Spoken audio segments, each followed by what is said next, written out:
I'm outside the Indiana Whiskey Distillery, getting ready to go take a tour. They have been nice enough to secure me with a VIP tour of their establishment and let me do a nice tasting. I'm excited to get in here. Come on with me, guys.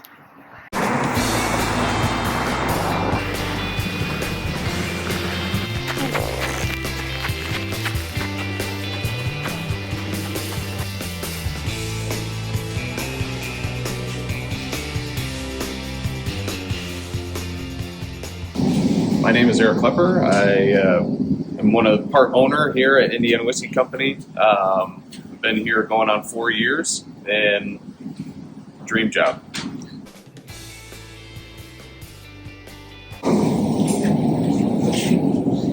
So I'm going to take you through a batch of our bourbon. We do everything here in-house, grain to glass.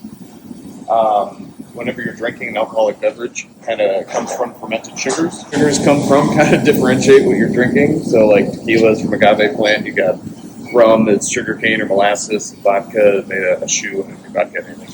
But for us, it's grains. At least 51% corn to be a bourbon. We do 80% corn, and then 10% wheat, 10% barley. And so the biggest obstacle that we have is that the sugars that are in the grains are all jumbled up as starches. And so just like when you eat a piece of wheat bread, your body breaks down all those carbs into glucose to fuel your muscles. That's what we're doing in this tank with hot water and enzymes. And so corn goes in first with our hottest water. Corn is really robust. It takes a lot of energy just to gelatinize the corn to access the starches. So that goes in first with our hottest water and initial enzyme.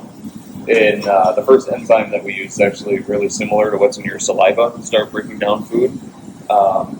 So if you catch a little extra flavor in your bourbon, like personal enzymes in there. So we'll cook the corn for about 60 to 90 minutes, and then we'll lower the temperature for the wheat and the barley. And then naturally occurring in the wheat and barley is the second enzyme. We also add some of the second enzyme in at that point. And so the two kind of work together. If you think of a starch molecule, it's a long branch of twigs coming off of it, all made up of sugar. And then the first enzyme kind of goes in like a wrecking ball, breaks that into a little bit smaller pieces. And then the second one goes in and picks away at those pieces and thins everything out. So it kind of goes from a big pot of grits to a sweet corn tea when it's all set. The nerd in me wants to know, do you know what enzyme these are off the top of your head? Yes, it's an amylase enzyme. An amylase. Yeah, so alpha and beta amylase that work together to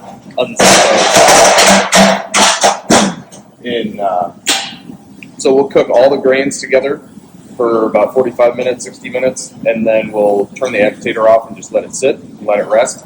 And during that resting period is where all the science finish happens, and the enzymes finish going to work and thin everything out, and the grains will settle. There's normally a screen in here to catch the grains, and so make a grain bed, and then the liquid that's on there will go through there and through the screen, and that's what we'll transfer over to ferment.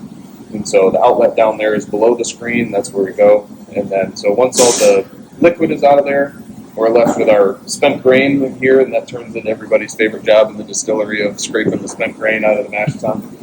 And so with our recipe, it's 600 pounds of corn and 50 pounds each of wheat and barley.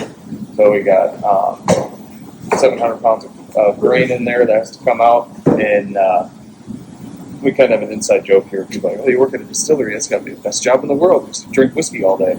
Well, when it's like 110 degrees back here and we're drenched in sweat scraping grains out of here, we're like, oh, it's the best job in the world. You don't actually think about that often, that like this thing generates so much heat, that it makes this whole room hot. Yeah, usually a glass of whiskey does not sound that great on those days, but maybe a refreshing cocktail. So for my own knowledge, because this whole contraption is called a mash tun. A mash tun. Yep. T-O-N? Yeah. And then T-U-N. T-U-N. So this hole right here is only for cleaning it out. Yep. You close it, you put everything in the top up there in the the outlet. This white pipe that comes up here is actually an auger. That's where the grains come in and come to the top. There's usually a cone sitting up there. So we just kind of have it apart. We're in between batches right now. The other side is where the water goes in. And this hose here is for the jacket system that's in there. So we'll circulate hot water through there. This little space.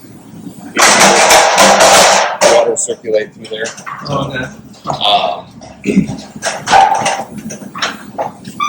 So once that's all empty, we'll clean the grains out into either a couple of big totes or drums, and we have a couple of local farmers that come and pick it up for livestock feed or compost, whatever they want to use it for. I think so. It's kind of like reusable grain. Yeah, and the animals love it, so it's a little bit of residual sugar on there. It's nice and sweet to them, but and no alcohol yet. Just no, not yet. If it does, the animals would really love it. Yeah.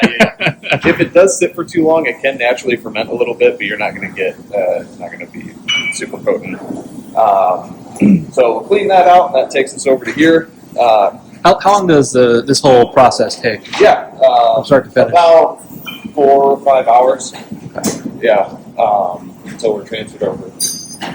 Now that we have the sugars, we want to ferment those sugars. We do that using yeast. So these are what we use to ferment in. Like I said, we are in between batches right now, so these are all kind of empty, unfortunately. But we'll transfer the liquid over, and at that point, it's still too hot yet for the yeast, so we'll actually recycle the liquid into itself through a chiller and get it down to about 90 degrees, and that's when we'll pitch the yeast. And so once it gets to temperature, we pitch the yeast and we'll pull a sample, and that's when I got to grab my graduated cylinder and my hydrometer and my lab coat and my glasses and think I'm a scientist for a minute. And but we're really just checking the density of the liquid, and so that tells us a couple of things. One, how efficient we were at the mash, and so the more sugar that we get from the grain, the more dense the liquid is going to be. So the water that goes into the mash is 1.0 on the scale. So the higher the density, the more sugar we get. And it also tells us potentially how much alcohol we'll have. So that density will go back down as it ferments. So that potential difference tells us that we'll have 6% alcohol, 10% alcohol, like whatever. So the higher the density, the higher the alcohol content, or Yep. lower the Yeah. And it's a potential alcohol content. potential. Yeah. And so that density will go back down to 1 when it's all done fermenting. It can even go a little bit less than 1 because ethanol is less dense than water. But that's how we know, hey, after this sits for a week, that we have the most potential of 10%, 12% alcohol. We're pretty consistent between that 10 to 12% range. Basically, we make a corn beer at this point. You ever had corn beer? No, actually. Don't. It's disgusting. It's like the corn tortilla. Nobody wants it. Picture the warmest, flattest beer you've ever tasted, and then throw some cornmeal in to taste. Just wait till it's whiskey. So this will sit 5 to 7 days. Like I said, we have our 10 to 12% corn beer, and then we'll take this and we'll transfer it over into.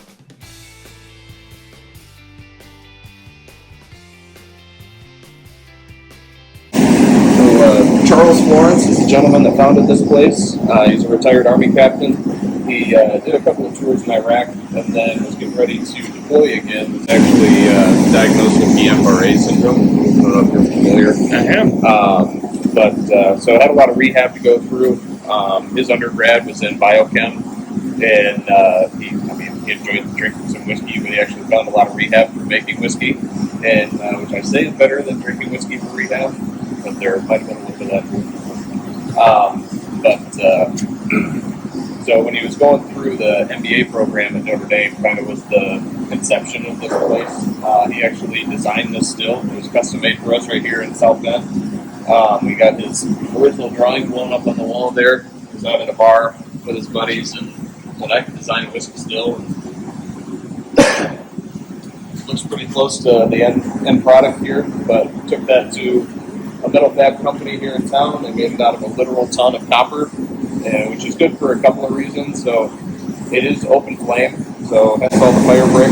Each corner here has got a gas burner, and so if you've ever cooked with copper pots or anything, it's a really good conductor of heat, and so it heats up super evenly and distills nice and evenly. A lot of the bigger places will have an agitator in here to keep everything moving around and distilling evenly, but we don't have that luxury. And it's small enough, and having it copper allows us just to heat it up without any weird hot spots or anything. And then also chemically, So one of the byproducts of the yeast are sulfites, which you kind of hear more with wine. But when you distill and concentrate sulfites, it's a really bad, awful flavor. And so what copper does is it reacts with those to create copper sulfite, which is really heavy. And so it suspends out of the solution and out of the vapors and doesn't make it into the final product. So whether you're at a 200-gallon batch here at Indiana Whiskey or you're at the Bacardi factory in Puerto Rico, there's going to be copper involved whenever you have a distilled spirit. We distill everything twice. The first time through, we distill the corn beer. Say we take 200 gallons at 10% alcohol, and we'll distill it once to concentrate that alcohol that's in there. We usually get anywhere between 40 to 50 gallons at about 40% alcohol. So from 200 gallons, it goes down to 40 or 50. Yeah. Wow. And then the rest of it is pretty much just water, water waste that was in there after the yeast eats up all the sugar. And then at that point, it's called low wine. And then we'll collect enough low wine to refill this again at 200 gallons. So we'll take 200 gallons at the 40%, turn it into about 90 gallons at almost 70% alcohol. The secondary distillation is where the cool kind of artistry part comes in. And you ever watch Moonshiners, where we got to make the cuts of heads, hearts, and tails, the stuff that we're going to reuse, throw away, that kind of stuff. And the only other thing that we kind of have to worry about is another byproduct of the yeast is methanol. So ethanol good, methanol bad. Like go back Prohibition days with your people going blind with their bathtub gin that was methanol poisoning. So distilling 101, do not kill your customers. If you learn anything today, we like repeat business at Indiana Whiskey. But for us, at like a full 200-gallon batch, we have like maybe a gallon at the beginning that has a concentrated enough amount of methanol that we have to like be concerned about, so that gets diluted and tossed out. And then after that, we have like a 5 to 8 gallon buffer of what we call the heads, and that's just kind of based on boiling points. We're not into the like good ethanol yet. It'll have kind of like a Listerine taste almost. And then it'll kind of smooth out to, I always get kind of like a buttered popcorn with our bourbon, just because it is 80% corn, so you get a lot of corn sweetness. And even at almost 160 proof, it smooths out quite a bit. And then it kind of goes from there. At the end of the distillation, as it distills, the percentage of the alcohol goes down and down and down, and you get different flavors throughout the distillation. You'll get some like more buttery notes a little bit in, it's like some dried fruit notes. At the end, you get really nutty, almost candied fruit notes. And to make the cut at the end, there's a little bit of blending involved, because what comes off the still might not taste that great by itself, but mixed in with everything else that we collected could be an interesting flavor note. It just kind of depends on the distillation. There's not like a huge range of differences between each batch, but some of them there's a little bit of nuance between them. So, double distill. Now, go to Ireland, they triple distill. Mm-hmm. What's the point in the multiple distillations? Yeah, so it just kind of clarifies it a little bit more. I think part of it for Irish whiskey is it's part of the standard. Like, you can't call it Irish whiskey unless it's triple distilled. So like for bourbon, there's no requirement for that. So the only place that I know of that's like a big producer that triple distills is Woodford Reserve, and it's really, I mean, it will clarify out a little bit more, but for us, it would be kind of like a waste of time. And the more you distill it, the more you kind of distill some flavor out as well. And so it might be good for Woodford. I'm not going to tell them how to make whiskey, but for them, it might be an extra step that they can make an extra consistent product, because if they're distilling it one more time, it's going to be a lot more consistent. But yeah, for bourbon, double distilled is usually the standard. And then, so we'll take our hearts, the good stuff, at the end of here, and that's what's either going to be filtered and put into bottles as our silver sweet, or it's going to go into barrels. So for everybody who doesn't know exactly how a still works, Sure. your corn beer goes in the actual still. Yep. It gets heated up. evaporative comes out of the top. What do we have dripping down here? So this right here is final product. So we're doing a secondary distillation right now. So that is hearts coming out of here right now. So, I mean, is hearts a standard term for the final product that comes out? Yeah. So like heads, hearts, and tails. The heads and tails are going to be the mates that we don't like either reuse or that doesn't go into barrels. But this is going to be the good stuff.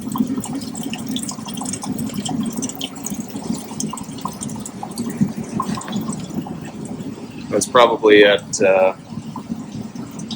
Oh wow! Yeah, that's strong.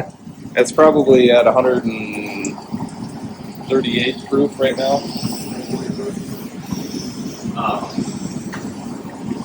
But yeah, with the distillation, so you essentially have a water ethanol mixture. There's obviously a lot of other stuff that's going on in there, but those are the two main things to note. And so, like, quiz time, what temperature does water boil at? 100 degrees Celsius. You're in America. 212. And then, what temperature do you think ethanol boils at? A lot lower. There you go. That's all you need to know. About 173.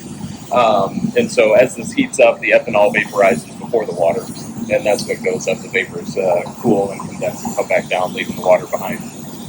So it's just creating separation of the two by distillation.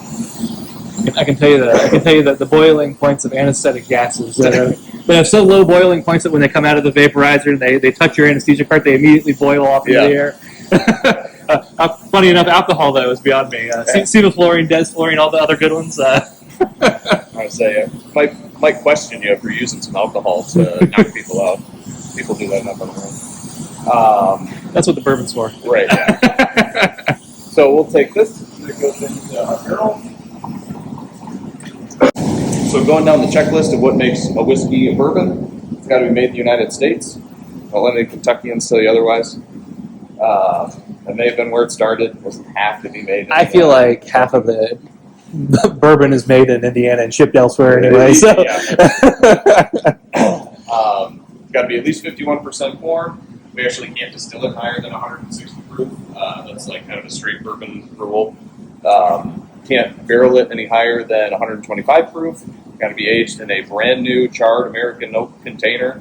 Can't bottle it any lower than 80 proof, and can't add any flavors or colors. So like our flavored whiskeys that you're going to try out there, they start as our bourbon, but as soon as we add the simple syrup and flavoring and stuff, can't call it bourbon anymore. So how do you get, so if we can't barrel it to be bourbon, anything more than 125, how do I get my stag or that are 130 plus that are still called bourbons? How do I get it up that high? So there is evaporation that happens in the barrel. So the first little bit of life of the ethanol in the barrel gets soaked up into the wood grain and through the charcoal filter that's in there. So it is charred on the inside.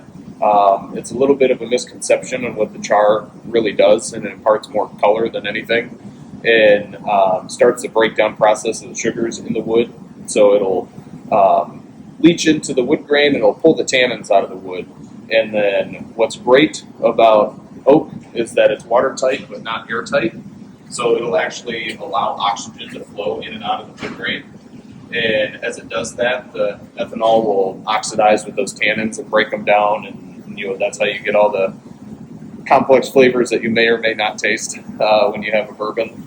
And so what is happening with when you're talking about stag and stuff that is a higher proof, the first little bit you actually get more evaporation of ethanol, and so like with it being able to allow air to flow in and out of there, you'll get evaporation of ethanol in the angel share that you know of. But that's just like the first little bit that will happen. But the longer it sits, it will actually evaporate water content out of there. Okay. And more of that happens the longer it sits. So the more water content that gets evaporated, the higher the proof goes.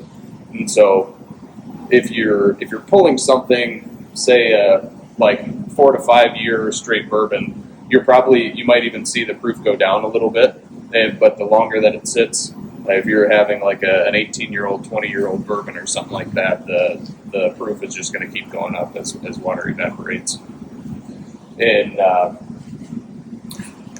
so the stuff that we have here, we use smaller scale barrels just so we get a little bit quicker turnaround time. So the smaller barrels will age a little bit faster. Just more surface area for Yep. And so the 15-gallon barrels, we actually have like a 5 to 8 month turnaround time if we need to. But with that being said, the smaller barrel. That's only 15 gallons? Yeah. When you said I could pick up a 30-gallon, I was like, I could pick up one of those little things. Yeah. Like, don't even tempt me. I'll take that home with me. So this is the one that I can't pick up. Yeah, I believe that.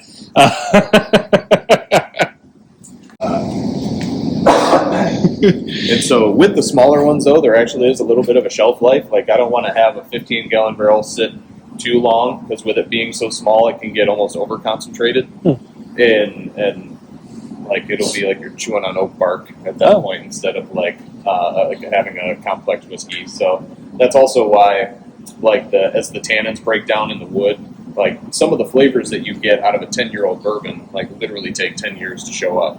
And so just because this imparts oak a little bit faster, you're not going to get necessarily super complex 10, 12-year-old flavors out of it in a shorter amount of time. And so that's why, I mean, for that and our just cost per bottle, we want to graduate to the larger barrels. And then, so this year we're pretty much in all 30-gallon barrels and even a few 53-gallon barrels that we're filling in. So, and then these big boys are the 53s. Yep, those are the big ones. So, I guess for Indiana whiskey, how much do you turn out per year? Yeah, as far as like manufacturing, we were at like the 12 to 15,000 bottle mark this last year. We're trying to increase that by 20-30%, just at an even rate, so that we can build a surplus and have a couple years worth of whiskey, so we can let things sit a little bit longer. On the sales side is about the same, and that's always just been one of the constraints is we tend to sell what we make, which is not a terrible problem to have. People like the product, they buy it. That's a good thing. But it makes it kind of tough to create a surplus of whiskey so that we can actually have things that are 3, 4, 5, 6, 8, 10 years old. Is there expansion plans? Expansion plans coming down the road? Or? Yeah, for sure. So this year we're starting to ramp it up a little bit more, that we've been able to have enough whiskey that we can, like I said, switch over to all a little bit larger barrels, so that brings our costs down, which we're always trying to do, because I feel like there's a new shortage of something every other week ever since COVID. But yeah, whether it's glass or barrels or anything, but yeah, the next couple of years will be good for growth of building up a surplus of whiskey. Have you noticed? So I'm just listening to everybody out there. Have you noticed? Like, so COVID hits, demand goes through the roof. Now everything's kind of settled out. Mm-hmm. Is it slowing down a little bit, or is it even, or still raging? It's fairly even. The good thing with us is that we still have a really, really high ceiling on our growth. So we're small enough that I didn't have to forecast out 5-6 years, which is great. So we don't run into any issues of like, I got to put out a 10-year-old whiskey 10 years ago. I didn't anticipate what the demand would be. Luckily, we're on like the 1 to 2 year cycle, so it's a little bit easier to manage. This is opened 2011. Yeah, and everything is made in-house, no MGP, nothing's brought in, nothing's... So, yeah, I mean, our permit allows us to blend. So we have blended, but not very much. So our permit doesn't allow us to blend over 40% of outside whiskey. I didn't even realize that they permitted for that. Like, yeah. You think it's either one or the other. I didn't realize that you could... And that's, it's unique to Indiana. I mean, there might be other states that have a similar permit, but our state permit is an artisan distiller permit. So built into that is it's supposed to be like about the artistry, the artisan part of making whiskey. So we literally are not allowed to just buy whiskey and put a label on it and resell it. So it has to be a majority of what we make and put in-house. It's like the years coming up, I'm pretty excited of seeing the growth. We're getting a little more demand out in the market and liquor stores, and be able to move up to barrel pick program and have store picks and that kind of good stuff that we're always striving for. But yeah, first and foremost is year over year, I feel like our bourbon keeps getting better the longer it can sit, and we're keep going on that track. So I think it's everyone's job to own a distillery or a brewery. Yeah. Is it all? You have your Maserati parked outside. It's all real easy, and you have a herd of salespeople and everyone working for you. No, I sure don't. But we got a small crew. The crew that we have is great. It allows me to delegate some things. But yeah, we all wear many hats. You can come in one day, you got your janitor hat on. Other days, you got marketing hat on. I got my distiller hat on today, or accounting. Who knows? But yeah, there's not too many of us here, so we all kind of have to do everything. And it honestly though, it's that love for your product, for your craft. You want to do something that you enjoy doing because you're going to do it for a long time. Sure. And like just from talking to everybody here thus far, I really get that impression that you guys do enjoy this. And that doesn't really work when you enjoy it. Yeah, we have a couple of mantras. It's world-class whiskey, honest price. We got our crafted in copper that we like to talk about. I mean, the thing that makes us unique is that copper pot still. It's custom made here. Craft equals quality. If people come to a craft distillery, they're gonna want quality. They want to feel the blood, sweat, and tears that go into it. So for a couple random questions, just for bourbon newbies out there. So you have things like MGP, for instance, is made here in Indiana. Can you tell everybody exactly what that is? And can you, as this distillery, do the same concept if you wanted to where you'd let other people use your product, or would you not want to do that? Is that frowned upon in the bourbon community? Is that good? Is it bad? Is it just I want to get bourbon in, and I want to make a great quality product, so I don't care how I get it? Is there how does the bourbon aficionado look at that personally? There's a couple of ways to look at it. Some people think it's a taboo thing of using MGP juice and repurposing it, but to me, when I see like a brand new distillery, there's a couple of avenues you can take. One being kind of what we did, of using a small scale barrel to get quicker turnaround time and not have to use outsourced whiskey. Other places, they want to fill 53-gallon barrels right away, so they know it's going to have to sit 2, 3, 4 years before they use it. Well, they need something to sell in the meantime. And so depending on how they do it, it could either just be source whiskey that they buy from MGP and do something to it to make it their own, whether it's let it get that much older, finish it in another barrel, blend it, whatever the thing may be, and to each their own. I really don't have a super hot take on MGP. But it is kind of eye-opening to see, almost every distillery, unless you're like Jack Daniel's or Jim Beam, uses MGP at some point, and it's a great resource to have. But it's kind of interesting the when you start to look at it, of like you go into a store and you see a wall full of bourbon and you look at the back of it and it says distilled in Indiana, and wherever that brand may be from, I mean, it still is bourbon that came from Indiana.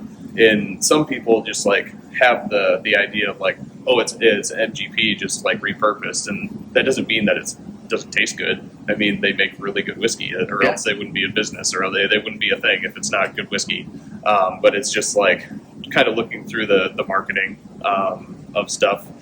But if you find something that you like and it's made by MGP, then there it is. Yeah, it's funny because I always enjoy the craft distilleries, but I mean, I have a handful of MGP products that are on my cart at home that I love, so it's like I don't knock it. I'm just, I just wanted to see how everybody else kind of views it. All right. So the most expensive part of the process is the barrels. I mean, the grains and the water and that kind of stuff. Obviously, man hours are not super cheap if we want quality work done, but yeah, to go from like, it's crazy to have 15-gallon to a 30-gallon that holds twice as much whiskey, and how much not much more expensive the larger barrel is. So that's why we're kind of always striving there, because I mean, we can put away the same amount of whiskey and then have a percentage go straight to our bottom line, just because we're not having to buy as many barrels, and all of that can just get immediately going into buying more corn and buying more grain to make more whiskey.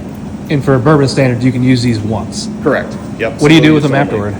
So we have we actually have a relationship with a cooperage out of Canada that if we have a ton of them, he'll buy double stacks of barrels from me, and he kind of acts as a broker between people who buy them up there. We actually got we got tagged in a thing on Instagram not too long ago. It was a Canadian coffee company that aged their coffee beans in our barrels. So they tagged us, and they're like, "Oh, thanks, Indiana Whiskey." I'm like, all right, cool. That's really cool. International, I guess, yeah.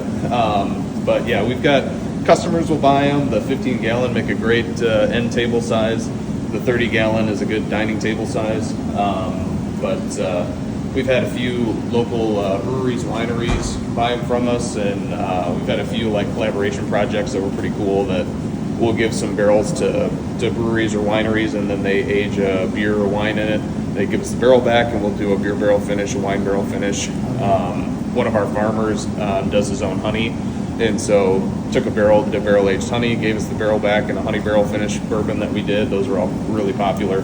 So the initial aging has to be done in a brand new barrel, but you can get one of your barrels back and do just a special finish. Still considers it bourbon, correct, but now it has a different, unique flavor profile. Yeah. So the honey one was really popular. Kind of gave a subtle sweetness. We were trying to, because we've been known for having our good flavored whiskeys on top of the bourbon, but I wanted to do something that was different, that wasn't just sweetening up the whiskey and doing a different flavor.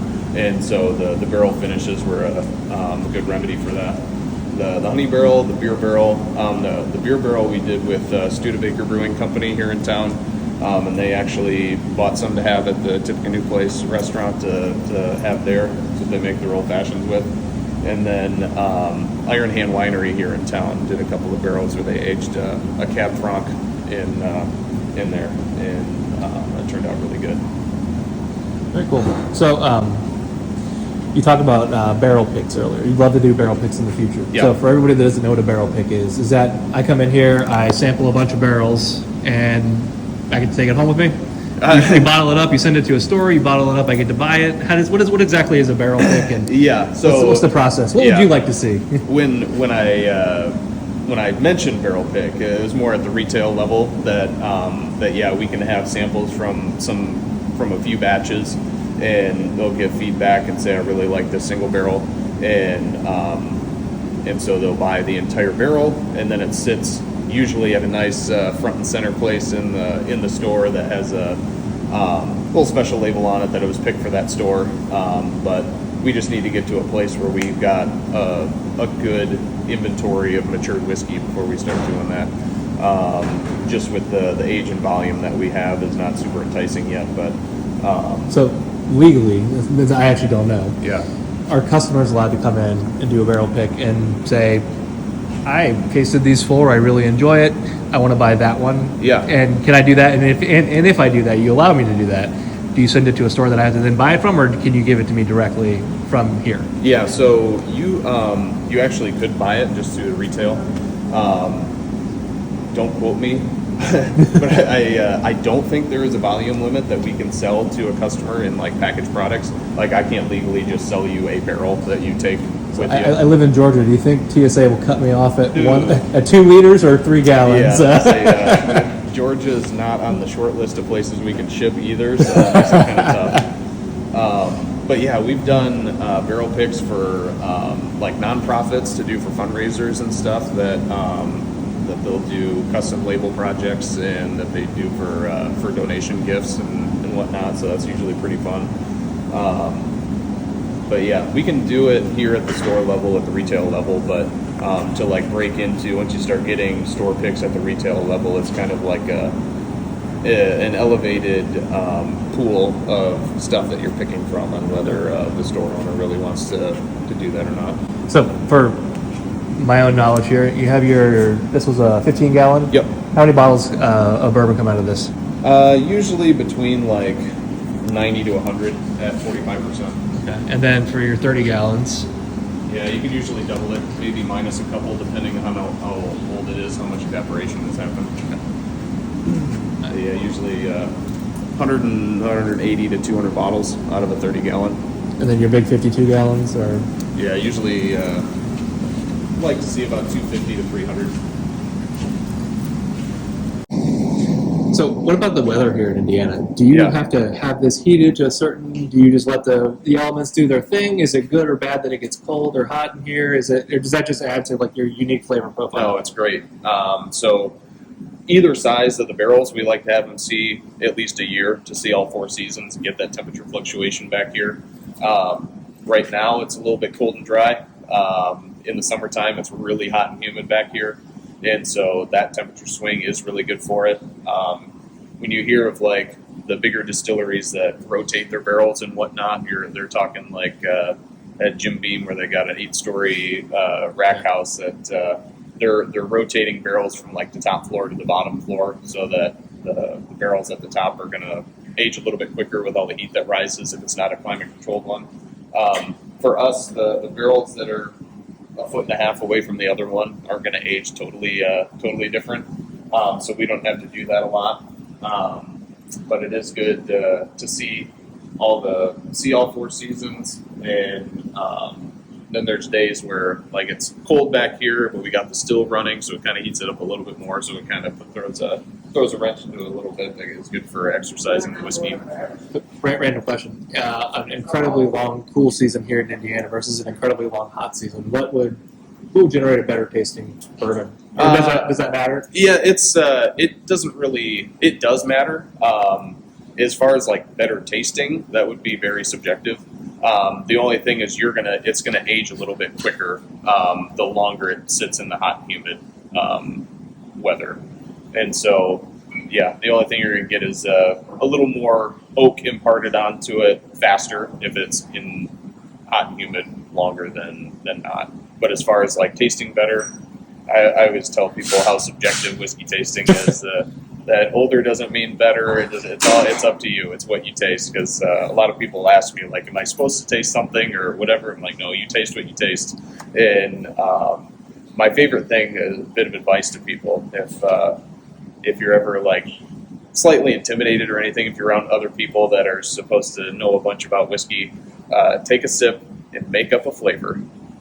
Say, well, this tastes like a burnt boot wrapped in a tire. I like leather. This tastes like leather because nobody can really like. It's like how many people lick leather? And as soon as you say that taste, the person next to you is going to take a sip and they're going to taste the exact same thing. It doesn't matter what it is. So whenever people ask me what's better, what's worse, it's up to you. It's what you taste. That's the beauty of it. It's perfect.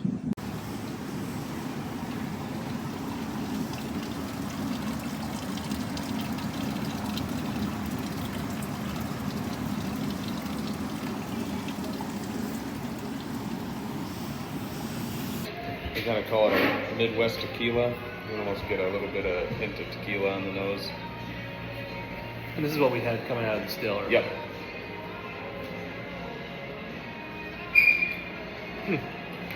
It does kind of have a tequila taste. Yeah. Yeah, that's what I always get, like a butter popcorn flavor with. Yeah, it's funny. Now that you mention it. Yeah.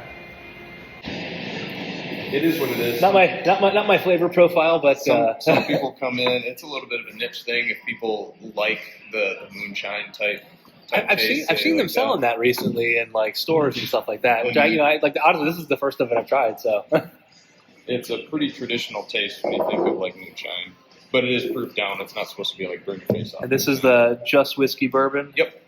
80% corn, 10% wheat, 10% barley. Aged 8 to 18 months, 15 to 30 gallon barrels. I believe this batch here is a little over a year in a 30-gallon barrel. This does not taste like what I was thinking it was gonna. It's kind of like warm and inviting almost. Okay, so when it says aged 8 to 18 months. Yeah. That's just kind of cover the basis, whether we're pulling like 15 gallons that are at the 5, 6, 7, 8 month mark, or a 30-gallon barrel that's going to be at the year. Is there a minimum age time to be called bourbon? No, not for a standard. So as long as it hits that barrel, it's fresh. And yeah, it can be in the barrel for 10 minutes. That's bourbon. When you start getting into naming something a straight whiskey or straight bourbon, then they start putting age requirements on. It's like 4 years, right? Yeah, so it's it has to be at least 2 years. If it's in between 2 and 4, you have to put an age statement on the bottle. If it's over 4, then you don't have to put an age statement on the bottle. That's good. Not a bad finish. That's just whiskey. Now we'll do the beer barrel finish. Beer barrel. Is that on here? It's not. No. So this was the collaboration with Studebaker Brewing. So they did an imperial stout in our barrels for, I want to say, like 7 to 9 months. Gave us the barrels back, and we finished matured bourbon back in the beer barrel for another four months. You did put this water here for me. I'm not just drinking someone's random water I found, right? Correct. Okay. That is the water. Good. Everybody out there, that was my water. I didn't just find random water. So I'll usually get like a kind of a coffee bitterness on the finish. So the bourbon itself will taste pretty similar, and then it's just kind of on the finish as it goes. That's really smooth. Kind of picks up the like toasted malt notes from the beer. Dark beer? Yeah, it was an imperial stout. Yeah. Yeah, it's got that rich flavor to it. The rich scent.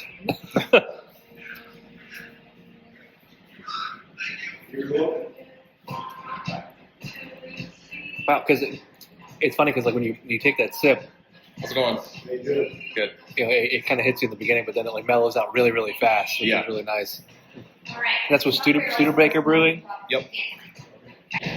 What's your oldest bourbon you have here? So the oldest, well, we have a barrel from 2013 back there from one of the first distillations. That's kind of Charlie's sentimental barrel. It's a 5-gallon barrel, so I don't even know if there's any left in it. It might have all evaporated at this point, yeah. But other than that, we have a couple, like VIP barrels are a little over a year and a half. They're coming up on, going to be 2 years old this summer. It's a VIP barrel. So the VIP option for the tour. So it comes with so the 3 barrels that are sitting on that cart. They can get a sample from each one of those barrels. They pick your favorite, and that goes into a custom label bottle. Very cool. And so those barrels I pulled out when they were coming up on a year old, because just for those, that's kind of like the good mature point is when they're a year old. And obviously they're just sitting there getting older as we're doing 100 VIP tours every day. So you let them sample, and then you pick which one you like the best. Yep. You pull it out, and then you bottle it right there for them. Yep. And they get one bottle. Yeah. Very cool. And it's interesting because, like, if you taste our bourbon now, you come back in 6 months and taste our bourbon, it's going to taste pretty similar. Like, we make a consistent product, but to taste the 3 barrels next to each other, like, you get to taste the nuanced difference between, like, there are 3 consecutive batches, and so one of them I may have taken an extra half a gallon of the tails or the heads or something like that, and so, like, you get a little bit of nuance in like one barrel, like no 2 barrels are exactly the same, and so some of them you might get more vanilla that comes out of the stage. Some of them you might get a little more spice, or you might get other stuff that comes out. So it's interesting to taste them next to each other and how different they can actually be and taste them consecutively. Oh, nice. I'll have to do that next time. Yeah. So next is the rye. So the rye is my go-to for making old fashions. Yep. Same here. I love rye for old fashioned. It's funny. Before Whistle Pig became incredibly expensive, I like that 10 was like my rye of choice, like for a great old fashioned. Nice, yeah. And now that I don't know, that's gotten so popular and so niche. You know, it's the newer Bullet just came out with a 12-year rye. That was really good. I had a bottle of that to do some old fashions with. Our rye is a little bit different than most. It's only 60% rye, so it's not super spicy. Yeah, it's very mellow. Yeah, and we finish it with some French oak spirals in the barrel, so you get a little bit more sweet oak with it. I kind of call it a gateway rye for people. I was gonna say it's like nutty, almost It's for the non-rye drinkers rye. If you don't like the super spice, but I find it to be a little more complex. Yeah, but it's important to have. I mean, like you say, gateway rye. And you smile, but like to me, like it's that nice, friendly bourbon that gets you into drinking it. Which is nice. Like it's funny because So in Georgia, we have ASW Distillery, and they have, they have a heavy rye, but they have one called Chen Music, which is really nice. But it's a really mellow, gets you into like bourbon. It's like it's the non-bourbon drinkers bourbon, which I love that for cinnamon, Right. And that's what I usually get like with our bourbon too, just because it is a little bit on the lighter side, and you get a lot of corn sweetness with it. It's not like you don't get a ton of like complex flavors with it, but it is just a nice, easy drinking bourbon. All of these have a really mellow finish. Mm-hmm. Like some of them will hit you up front a little bit on the palate, and then it kind of just chills out. Yeah. It doesn't give you that where it burns half the way down like a lot of them does. And all of that, I mean, we like to think it's what we do, but most of it is a testament to that still. It creates a really smooth, mellow base spirit that we can start with. So we don't have to rely too much on the barrel to like mellow the spirit out. It kind of does it from the beginning. And we got single malt. Single malt. This is a single malt. It definitely smells different. I can't pinpoint it, but Yeah. single malt. Yeah. I always get, on the taste, this kind of like underlying cocoa note that comes through. Yeah, to me, it comes across a lot less caramel than the bourbon. Mm. I was expecting like a peaty, Yeah. You say malt, it's like Scotch. Yeah. Yeah, but we don't do any roasting or smoking here in house. We just use a grind. It's funny because Glenlivet just came out with their pre-mixed old fashioned, which is a great gimmick. You get a bottle, and when you open it, like sprays like vigorously into the into the bottle. Yeah. But like it's like a punch in the mouth with like a big old handful of peat. You're like, whoa. You throw a cherry and like an orange in it. It's drinkable, but at the same time, like, woo, this is good. Yeah, we do a pre-mixed old fashioned. It's really good. I was pleasantly surprised how well our recipe like scaled up into a batch. Fantastic. Yeah, he's gonna do some flavors, I think. Okay, so this is what we've done. Yeah, what we've done. I'll have Chad take over. Hi, I'm Chad. I'm primarily the mash monkey and maintenance man around here. We're a small shop. We all kind of touch everything, but my main focus is usually production. And I drink a lot. How do you feel working at a small distillery? I have left other distilleries to work here. Really? Have you been the big ones versus small ones? You have a preference? I've been to one that purports to be a small family-owned business, but is really a factory. I will name no names, but I like the fact here that I get to touch everything. Here I'm involved in everything from unloading the grain off the truck to corking the bottle to talking to you guys. It's great though. Like when you work with your passion, it isn't work. It's fun. Yeah, I don't need a job. I work here because I want to, not because I need to. Yeah, that says a lot about the distillery. Yeah, I'm retired. I love that. So, from what I understand, is this is a military veteran. Yeah, we're veteran-founded, veteran-run outfit. Charlie, our founder, was an Army infantry officer, and I was a non-commissioned officer in the Army, and we have no end of fun with that. I was also the dumbass that jumped out of planes. So, you know what? Like skydiving is just something that terrifies me. So, skydiving and military parachuting are about as similar as a tricycle and a Ducati. One's safer or one's more fun? Well, civilian parachuting, you leave an aircraft around 12,000 feet above ground level. Your rate of descent at worst is maybe 14, 18 feet per second. Roughly the same rate of descent as jumping off a table, which is why when you see skydivers land, they go, and they run it out. And it's really fun. Military parachuting is about going from an aircraft in flight to the ground as fast as you can without dying. So in a combat situation, we leave an aircraft between 500 and 800 feet above the ground with a parachute that at its best has a rate of descent of 28 feet per second, which is basically the same thing as jumping off the peak of a one-story garage. Well, we absolutely love our veterans. Thank you so much. And what my dad always taught me about gravity was true. She's just a mean old lady who wants to steal all your stuff and kill you. So our single malt. Yeah, that was great. One of the things about Scotch, because unlike for bourbon, we have a rule about we can only use a barrel one time. It has to be aged in a brand new barrel. Scotch has no such restriction. So a lot of Scotch is aged in actually retired bourbon barrels. So one of the reasons that they smoke the grain is to impart more flavor because the barrel's doing less. So a lot of the charcoal and tannins and all the stuff that you want from the osmotic transfer inside the barrel has already been taken by the first run. So the second or third used barrel is not going to impart as much flavor to a spirit as a first run barrel. So they smoke the barrels to kind of the recharge them. Well, they smoke the grain.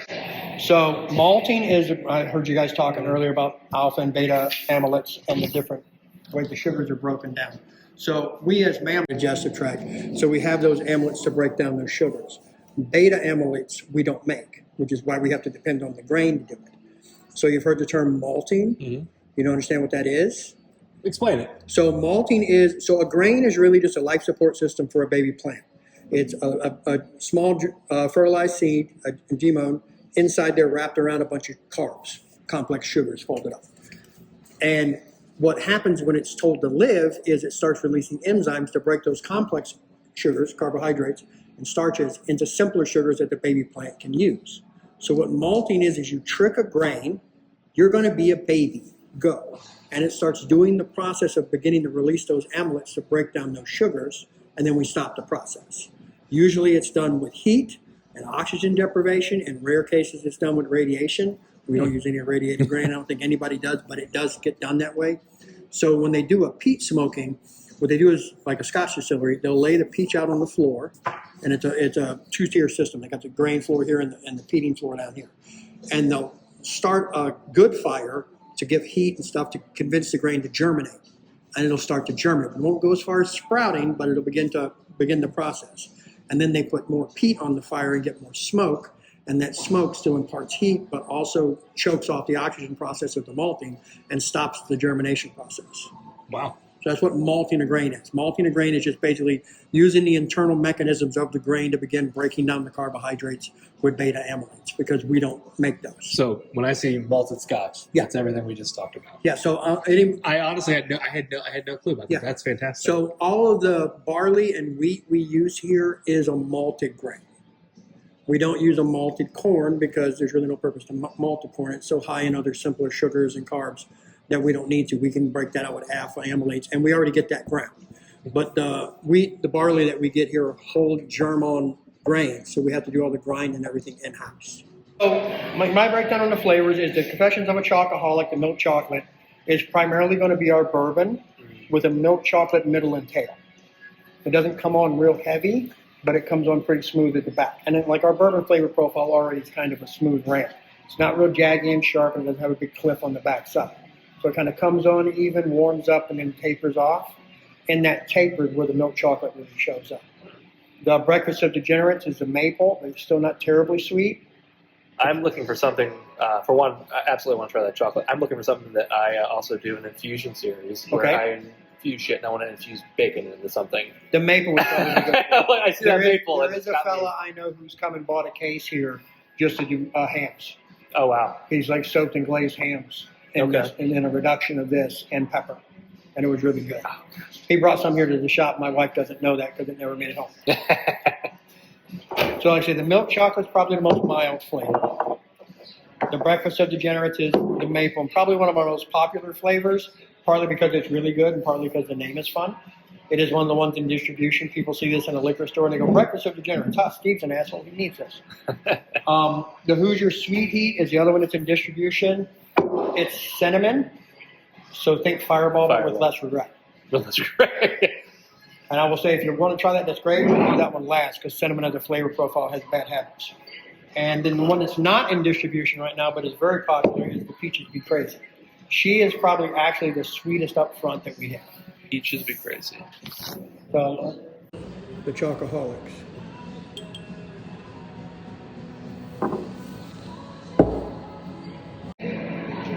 That's the Breakfast of Degenerates. Yep. Yeah, that chocolate, the confections of a chocoholic is great. So the Breakfast of Degenerates is, again, one of our most popular flavors in sales. Partly because it's really good and partly because the name is fun.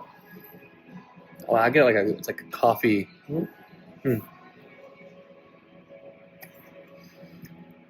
Oh, wow. Like maple bacony. I mean, I like that. Without being cloying. So we're able to get the maple without it being like. Yeah. without it being tacky and sticky. That's really good. Yeah, I'll be buying one of those when I infuse that with bacon and see what we can come up with. That's delicious. Of the flavors, that's probably my favorite. I can see that being a fantastic old fashioned. Yeah, it makes a good old fashioned. There's a fantastic cocktail you can make with that. We call Breakfast is Served. It's that and orange juice. You can get it on your website. Yeah, it's on the website. I sound like a crazy person, but yeah, you put that with orange juice and it's really good.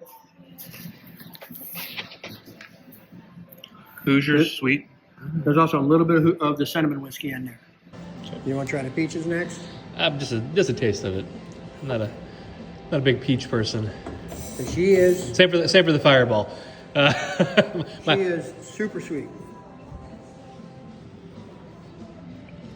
I'm just going to do just a little bitty bit of that. She goes great with tea or lemonade. I can see that. It's really light. Makes like a peach palmer. Oh, wow. My personal go-to cocktail with that right now is about 2 ounces of the Peaches Be Crazy, but about 6 to 8 ounces of cream soda. Like it says on the bottle, Peaches Be Crazy. Yeah, it's really sweet. It's on the nose. You can definitely pick up the peach. It's really nice. Like it definitely is the sweetest of all. It's funny because I'm usually not a big one for flavored bourbons at all, and these have been great. Well, we try to build all the flavor profiles so you still get the bourbon. Yeah. Everything still kind of has the character. This is the Hoosier Sweet. This is the Fireball Light. This is my personal unfavorite. There's nothing wrong with it. Just as cinnamon as a flavor profile, not my jam. Yeah. I can professionally compare and contrast. But Fireball is what everybody knows. We're going to do just a little bit of that. Yeah. You don't need a lot of that. I think I retired my Fireball and Jaeger taste buds in college. Yeah, I'm old enough to where I grew up with Aftershock. Aftershock. God, it's been a minute. Oh, wow. It's very cinnamony. Yeah, it's definitely cinnamon. Also really, really light.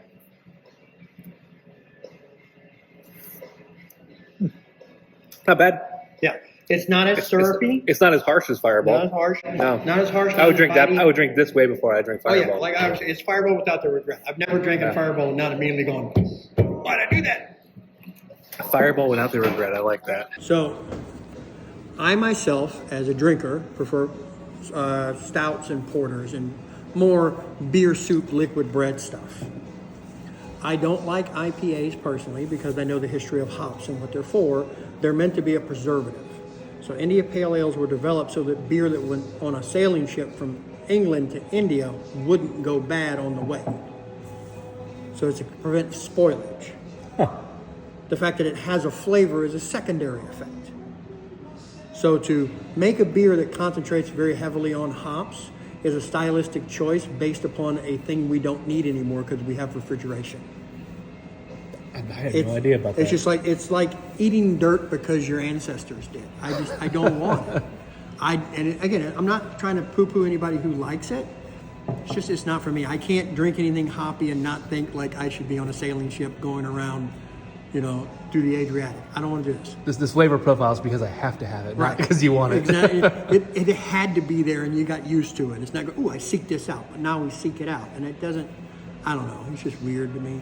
So you said that you shouldn't be able to see through your beer. What is your beer? What's your beer as a choice? What if you had to go for commercial beer? I do a lot of a lot of my friends are brewers, so I drink a lot of homemade stuff. But commercial beers, Beamish, Guinness, cream stouts. Studebaker Brewing down the road does one that's finished in our bourbon barrels. I really like that. This is like the third time I've heard Studebaker Brewing. I'm going to have to go talk to them. Well, they're just down the street. We got a little bit of a Lend-Lease partnership with them. Dragon's Milk. I love Dragon's Milk. Any of your cream, oatmeal kind of stouts. I like Beamish. It's hard to find in the States now, but it's a really good cream stout. If the weather's really hot outside, I'll do a Pilsner. Have you tried Yeti's? They do it's a chocolate stout they release once a year. It comes out for 10 minutes. Yeah. It's hard to find. I love Yeti's. Yeah, and I also like the who is it? Busted Knuckle does the peanut butter porter. The Busted Knuckle, who is it? They do one. Youngling for a while had that Hershey thing, but I wasn't a big fan of that. Again, it's all subjective. You know, I mean, because really in a distillery, the first thing we make is beer. So I'm just a brewer with extra steps. You know, the first thing I do is I make a beer. I just make a beer that never would have ever happened because I'm using corn as the main grain, whereas most beer was usually made from barley or rye. That was when we were looking at the fermentation vats back there. Yeah, it's just beer. When the ferment that I load into the still, the wash, literally is just beer. It's just a corn beer. It's a beer that never would have happened. But it's very similar in taste and texture to what would have been like a medieval table wine or medieval beer, the low beer. Huh. It's just a way to you can't digest grains without cooking it because it takes beta amylates to break it down, and we don't have it. So you can put just grain in your body and you'll never digest it. It'll just go through the system and leave. None of the enzymes you do will work at it. But with heat, you can tax out the beta amylates that already exist in the grain and distribute them around and cause the grain to break down, which is why we make pottage or porridge. That's where oatmeal started. I mean, this is just oatmeal that went bad. I never thought about my bourbon or Well, there's a beers big argument in that went bad. anthropological circles about what came first. Growing grain on purpose or finding out that grain gets us drunk. Because humans, archaeologically and anthropologically, we can show that we were eating grains in different ways long before we started agriculture. We had grain in our diet before we were growing it on purpose. We were foraging it. And then the big question becomes, why did we start growing grain close to us so we'd have to go look for it? Because we wanted to make bread or because we wanted to make beer? Which one happened first? And at the end of the day, really, beer, you don't need anything. Beer's easier to accidentally make. Yes. all you need to have is wet grain in a vessel. That's it. Bread, you've got to do stuff to it and then cook it. It's the chicken or the egg, except for bread, bread and beer. You don't have to cook a grain mash to get alcohol out of it. You do to get good alcohol, but you can get messed up off of a grain-filled mud pie. So can you explain mash bill? We always talk about mash builds. Right. What exactly is that for everybody out So there?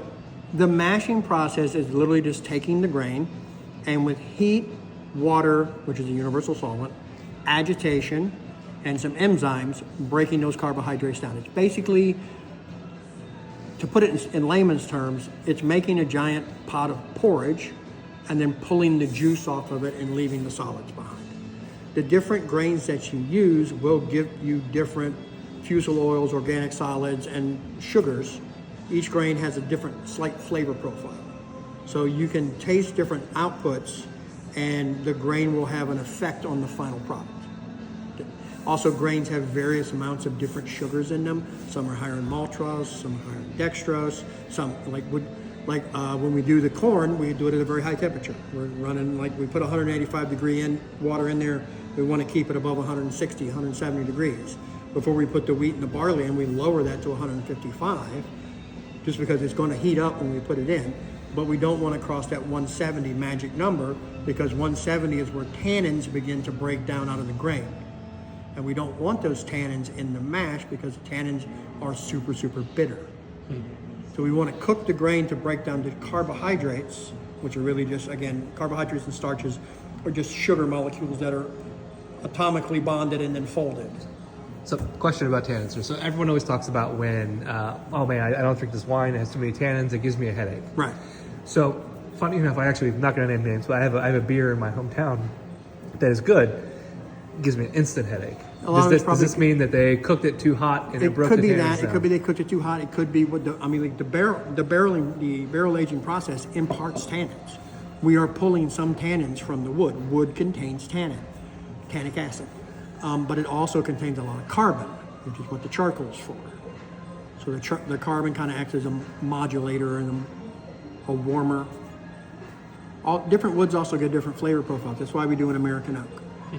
French oak's going to have a different flavor than American oak. Beech or any other wood that you want to put in there, every wood's going to have a different flavor.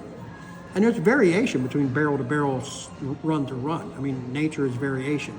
There's both an art and a science to this. We keep a lot of records.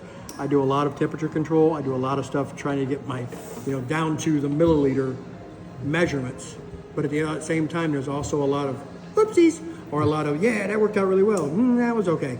There's a lot of variation, and that's kind of where the art comes in. That's where the blending art comes in. That's where you like pick barrels and go, this is okay and this is okay, but these two things put together are better than the sum of their total. What do you do if you have an oopsie? Is it where you just start blending things, or do you?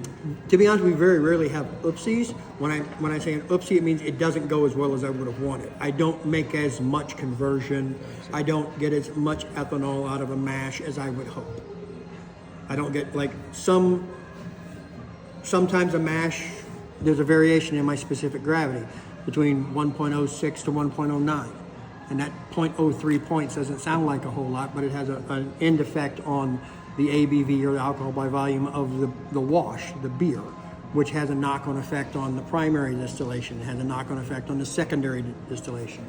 And sometimes they do a lot of work for very little product. Sometimes they get a lot of product out of the same amount of work. The goal is always to do the least amount of work I have to do to get the most amount of product. What an incredible experience at the Indiana Whiskey Company. From the moment I stepped through the doors, I was captivated by the stunning distillery, the craftsmanship, and the inspiring story behind it all. Eric was fantastic and one of the most knowledgeable tour guides I've ever had the privilege of working with.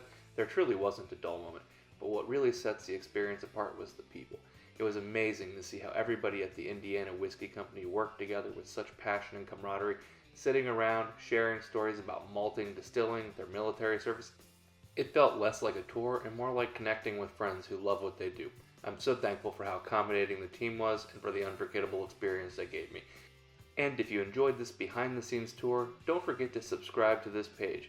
Your support makes it possible for us to bring you more exclusive tours like this one. Cheers, the Indiana Whiskey Company, where passion meets craft in every bottle.